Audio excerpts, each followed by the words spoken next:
नमस्कार। आज हम एक काफी अहम मसले पे बात कर रहे हैं जो बैंक कर्मचारियों और अधिकारियों से जुड़ा है। जी ये भारतीय बैंक संघ मतलब आईबीए के जनवरी 2021 के एक स्पष्टीकरण से संबंधित है। हाँ, वो सर्कुलर काफी महत्वपूर्ण था। बिल्कुल। और ये खास तौर पर उन लोगों के लिए मायने रखता है जो नवंबर 2012 से अप्रैल 2015 के बीच रिटायर हुए थे। जी हाँ, वो एक खास अवधि थी जिसके लिए एक क्लैरिफिकेशन आया। तो हमारे पास आज चर्चा के लिए आईबीए का वो 29 जनवरी 2021 वाला सर्कुलर है और हमारा इरादा है कि हम इसे ठीक से समझें कि ये स्पष्टीकरण आखिर आया क्यों, किन लोगों पर इसका असर पड़ रहा है और उनकी पेंशन कैसे प्रभावित होगी। सही है, तो चलिए देखते हैं इसमें क्या है। अच्छा, तो शुरुआत होती है 10वें द्विपक्षीय समझौते से। ये मई 2015 में साइन हुआ था, है ना? हाँ, 25 मई 2015 को। इसमें कुछ कर्मचारियों और अधिकारियों के लिए एक अतिरिक्त स्टैग्नेशन इंक्रीमेंट की बात थी। अब ये स्टैग्नेशन इंक्रीमेंट मतलब एक ठहराव वेतन वृद्धि, ये क्या चीज है, थोड़ा सा बताएंगे? देखिए, आसान शब्दों में कहें तो जब कोई कर्मचारी अपने पे स्केल के मैक्सिमम पर पहुंच जाता है, मतलब उससे ऊपर बेसिक पे नहीं बढ़ सकती, तो कुछ शर्तें पूरी होने पर उन्हें आगे भी इंक्रीमेंट मिलते रहते हैं। उन्हीं को स्टैग्नेशन इंक्रीमेंट कहते हैं। अच्छा, समझ गई।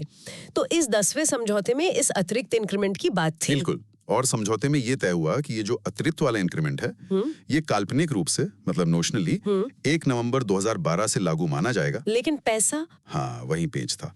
इसका वास्तविक मौद्रिक लाभ मतलब कैश बेनिफिट वो 1 मई 2015 से मिलना था। तो जो लोग 30 अप्रैल 2015 के बाद भी सर्विस में थे, उनके लिए तो ठीक रहा। उनके लिए कोई दिक्कत नहीं, उन्हें बढ़ी हुई सैलरी भी मिली और बाद में जब वो रिटायर हुए तो पेंशन भी उसी बढ़े हुए आधार पर मिली। हाँ, लेकिन उलझन खड़ी हो गई उन लोगों के लिए जो 1 नवंबर 2012 और 30 अप्रैल 2015 के बीच में रिटायर हो गए। बिल्कुल सही। सवाल ये उठा कि क्या उनकी पेंशन कैलकुलेट करते वक्त इस काल्पनिक वेतन वृद्धि को गिना जाएगा, भले ही उन्हें उस वक्त इसका पैसा नहीं मिला था। एकदम सही सवाल। और यहीं पर मतलब इसी कंफ्यूजन को दूर करने के लिए जनवरी 2021 का आईबीए स्पष्टीकरण आया। हुआ ये कि बैंकों से, यूनियन से, अधिकारियों की तरफ से लगातार रिप्रेजेंटेशंस जा रहे थे आईबीए को। अच्छा। तो आईबीए की जो स्थायी समिति है, उन्होंने इस पर विचार किया और एक दिलचस्प बात ये सामने आई कि कुछ बैंकों ने तो लीगल ओपिनियन वगैरह लेकर पहले ही इन रिटायर्ड लोगों को पेंशन में इस काल्पनिक वृद्धि का फायदा देना शुरू कर दिया था। ओहो, तो मतलब इंडस्ट्री में एक जैसा नियम नहीं चल रहा था। हाँ, यूनिफॉर्मिटी नहीं थी। इसीलिए एक रूपता लाने के लिए आईबीए ने यह फैसला किया कि ठीक है, बैंक चाहे तो अपने बोर्ड से अप्रूवल लेकर उन पात्र कर्मचारियों और अधिकारियों को जो उस खास पीरियड में रिटायर हुए थे। हाँ, जो 1 नवंबर 2012 से 30 अप्रैल 2015 के बीच रिटायर हुए थे, उन्हें सिर्फ पेंशन कैलकुलेशन के लिए इस काल्पनिक स्टैग्नेशन इंक्रीमेंट का लाभ दे सकते हैं। सिर्फ पेंशन के लिए? ओके, हाँ, लेकिन फिर दोहराया गया कि पैसों का भुगतान मतलब जो एरियर्स बनेंगे वो 1 मई 2015 से ही मिलेंगे, उससे पहले का कोई एरियर नहीं। ये बहुत जरूरी पॉइंट है। अच्छा, तो अब ये जानना चाहेंगे कि कौन लोग इसके दायरे में आते हैं, मतलब पात्रता क्या है? हाँ, ये समझना जरूरी है।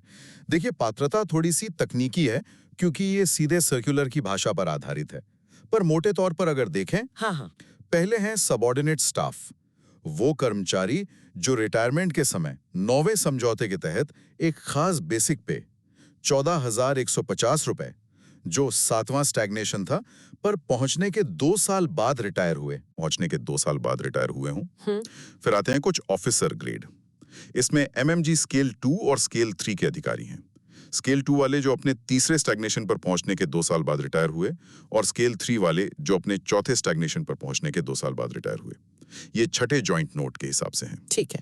और फिर एसएमजी स्केल 4 के अधिकारी, वो जो स्केल के मैक्सिमम 36,200 रुपए पर पहुंचने के 3 साल बाद रिटायर हुए। अच्छा, इनके लिए 3 साल? हाँ, और एक बात साफ तौर पर लिखी है कि जेएमजी स्केल आई के अधिकारी इसके लिए पात्र नहीं है। ओके, ये जानना जरूरी था। तो इसका मतलब ये हुआ कि इन सब पात्र लोगों की जो बेसिक पेंशन बनेगी वो अब उस काल्पनिक रूप से बढ़ी हुई सैलरी के आधार पर कैलकुलेट होगी? बिल्कुल सही, बेसिक पेंशन रिविजिट होगी। लेकिन एरियर्स? जैसा मैंने कहा, एरियर्स 1 मई 2015 से ही मिलेंगे।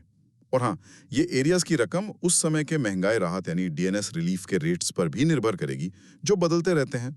सर्कुलर में अलग अलग पीरियड के रेट्स भी दिए हैं शायद। हाँ, मैंने देखा था। उसमें उदाहरण भी दिए हैं कि पेंशन में कितना फर्क पड़ेगा। हाँ। अच्छा, एक और संवेदनशील सवाल, अगर कोई पात्र कर्मचारी उस दौरान मतलब नवंबर 2012 से अप्रैल 2015 के बीच दुर्भाग्य से दिवंगत हो गया हो तो? ये बहुत अहम सवाल है और सर्कुलर में इसका भी ध्यान रखा गया है।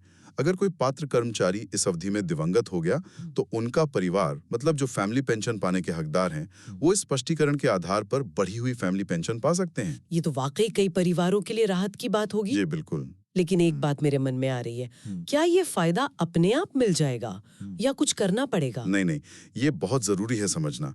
ये अपने आप नहीं होगा। आईबीए ने तो सिर्फ गाइडलाइंस दी हैं, एक तरह से रास्ता दिखाया है। अच्छा। इसको लागू करने के लिए हर बैंक को अपने बोर्ड से मंजूरी लेनी होगी। ये बैंक स्पेसिफिक अप्रूवल है।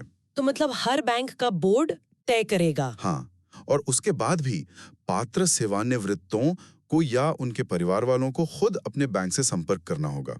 उन्हें बताना होगा कि वो इस सर्कुलर के तहत पात्र हैं और फिर जो भी बैंक की प्रक्रिया होगी उसे पूरा करना होगा। तो मतलब प्रोएक्टिव होना पड़ेगा। बिल्कुल, बिना अप्लाई किए या संपर्क किए ये लाभ नहीं मिलेगा। ठीक है, तो अगर हम सारी बात को समेटें तो कुल मिलाकर ये है कि बैंक कर्मचारियों और अधिकारियों का एक खास ग्रुप जो नवंबर 2012 और अप्रैल 2015 के बीच रिटायर हुए, वो अब अपनी पेंशन में बढ़ोतरी की उम्मीद कर सकते हैं। जी हाँ, अगर वो पात्रता की शर्तों में आते हैं। सही, और ये बढ़ोतरी एक काल्पनिक वेतन वृद्धि के आधार पर होगी जिसका एरियर्स मई 2015 से मिलेगा। और सबसे जरूरी बात, इसके लिए उन्हें खुद अपने बैंक से कांटेक्ट करना पड़ेगा। आपने बिल्कुल सही सार बताया। और अंत में बस एक विचार जो आता है वो ये कि देखिए, ये स्पष्टीकरण सालों पुरानी कंफ्यूजन को तो दूर करता है। हाँ। लेकिन ये दिखाता भी है कि ये जो वेतन समझौते होते हैं ये कितने जटिल हो सकते हैं और इनके नियम रिटायरमेंट के कितने सालों बाद तक लोगों की जिंदगी पर असर डाल सकते हैं। सही बात है। शायद ये एक इशारा है कि भविष्य में जब समझौते हों तो उनमें शुरू से ही ज्यादा स्पष्टता रखने की कोशिश की जाए। खैर, अभी के लिए तो प्रभावित सेवानिवृत्तों को यही सलाह है कि वे पात्रता और प्रक्रिया के लिए अपने बैंक से जरूर संपर्क करें। बिल्कुल, तो ये कि हमारी आज की चर्चा है इस महत्वपूर्ण आईबीए स्पष्टीकरण पर। उम्मीद है इससे संबंधित लोगों को कुछ स्पष्टता मिली होगी।